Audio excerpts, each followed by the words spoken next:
नमस्कार, स्वागत आप सभी का। आपके साथ मैं हूं पुनीत। आज हम बताएंगे कि कहां एक हत्यारा लिफ्ट लेकर गया, जिस हत्यारे का सुराग एक नदी में पुलिस वाले तलाश रहे हैं। 10 दिन बाद कैसे हुआ इसका खुलासा, मर्डर मिस्ट्री क्या थी बताएंगे। इसके अलावा होगी ट्रेन की पार्सल बोगी में लाश की मिस्ट्री की तफ्तीश। साथ ही दिखाएंगे किडनैपिंग की गुत्थी जो अपने आप में बेहद अजीब है, और होगा पार्टी 2 वरना मरो का भी खुलासा। इसके अलावा और भी कई वारदातों से उठाएंगे पर्दा। शुरू करते हैं क्रिमिनल्स।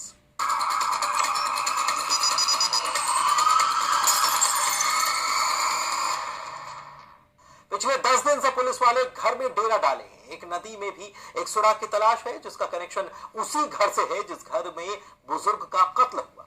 घर से गायब हुई बुजुर्ग की डायरी, चांदी का लच्छा, एक बाइक नदी में मिलती है। वो कातिल उस घर से बाइक, डायरी, चांदी का लच्छा लेकर भागा था, लेकिन फिर उसने रास्ते में बाइक को नदी में फेंक दिया और लिफ्ट लेकर फरार हो गया। लेकिन कैसे मोबाइल लोकेशन ने खोल दिया राज, देखिए जरा।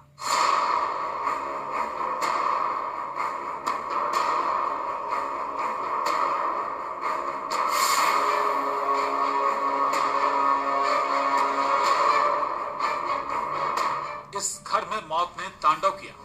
एक बुजुर्ग का बेरहमी से कत्ल की तस्वीर ऐसी जो रोंगटे खड़े कर दी। पूरे घर में खून के निशान। बुजुर्ग मीलू साहू पर कई बार वार किए गए। मौका वारदात से यह भी जाहिर हो रहा है आरोपी और मीलू साहू के बीच संघर्ष भी हुआ था, और फिर बुजुर्ग मीलू का आरोपी ने मर्डर कर दिया। बेमेतरा के नांदघाट पुलिस टेमरी में हुए इस ब्लाइंड मर्डर मिस्ट्री की तफ्तीश कर रही थी। 9 जनवरी की दरमियानी रात ये वारदात हुई और कातिल कूदकर घर में दाखिल हुआ था।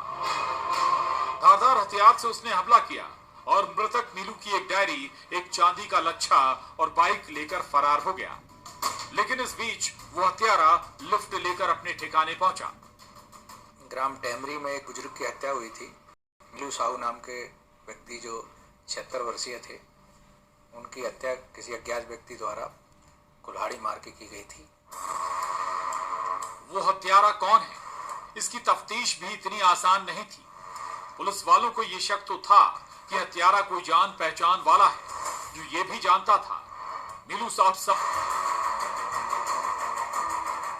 अब ये दूसरी तस्वीर देखिए जिसके तार इसी हत्याकांड से जुड़े हुए हैं। नदी में नाव से जिसकी तलाश की जा रही है वो बाइक है, जिस बाइक को लेकर हत्यारा फरार हुआ था। लेकिन उसे शक हुआ बाइक का नंबर उसका राज खोल देगा, और उसने बाइक को नदी में फेंका और लिफ्ट लेकर अपने घर गया। अलमारी में मृतक की डायरी, चांदी का लच्छा, खून लगा जूता, कपड़े सब छुपा दिए। लेकिन उसका राज छुप ना सका। अब सवाल है आखिर ये हत्यारा कौन है। पुलिस को सुलझाना बड़ा चैलेंजिंग था। साइबर सेल से हमें कुछ इनपुट मिला कि ये मोबाइल वहाँ सक्रिय है।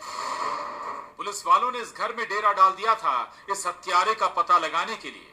लेकिन इसी बीच सूत्रों की माने तो एक शख्स ने कहा उसने मीलू का कत्ल किया है। पुलिस असली हत्यारे के पास पहुंच नहीं पा रही थी, और दूसरा एक शख्स का ये कहना कि वो ही कातिल है। वो शख्स हत्या का दावा कर रहा था। उसका दिमागी संतुलन ठीक नहीं था। पुलिस को गुमराह करने के लिए क्या हत्यारे ने चांदी का लच्छा, डायरी चुराए थे, जिससे ये पूरा मामला चोरी और मर्डर का लगे। आखिर डायरी को चुराने के पीछे मकसद क्या था? ये भनपुरी रायपुर का रहने वाला है, और इसकी लोकेशन घटना वाले दिनांक को घटना स्थल पर पाई गई। उसी के आधार पर हमने जब उससे पूछताछ की गई तो ये टूट गया और इसने बता दिया, स्वीकार लिया कि हाँ मैंने इसकी हत्या की है, क्योंकि जमीनी इनका विवाद था कुछ। अब सुनिए जरा कैसे इस वारदात में एक के बाद एक चुनौती पुलिस के सामने थी। लेकिन पुलिस को एक मोबाइल की लोकेशन मिली। शक के दायरे में आरोपी सुदर्शन साहू था, जिसने एक झूठ कहा।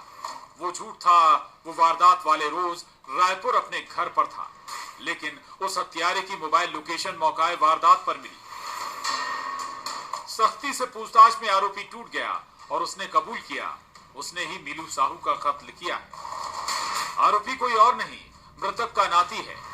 एक नाती ने नाना को मौत के घाट उतारा था। पुलिस को सुलझाना बड़ा चैलेंजिंग था। साइबर सेल से हमें कुछ इनपुट मिला कि ये मोबाइलें वहाँ सक्रिय हैं। उसी के आधार पर आज उनके रिश्ते के जो नाती हैं उनको गिरफ्तार किया गया है और उन्होंने अपना हत्या करना स्वीकार किया। अब सवाल है, आखिर ये नफरत क्यों? तो आरोपी नाती के मुताबिक उसके दादा ने उससे वादा किया था उसे अपनी जायदाद का हिस्सा देने का। सुदर्शन की शादी हुई, रायपुर में वो रहा था। उसने अपने नाना से हिस्सा मांगा, लेकिन नाना ने ना कह दिया और ये ना ही नाती को चुभ गया।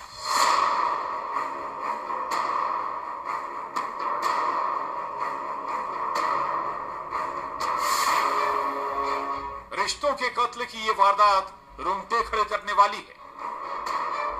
बेमेतरा से कोमल सिंह राजपूत के साथ bureau report, news 18, Madhya Pradesh, Chhattisgarh.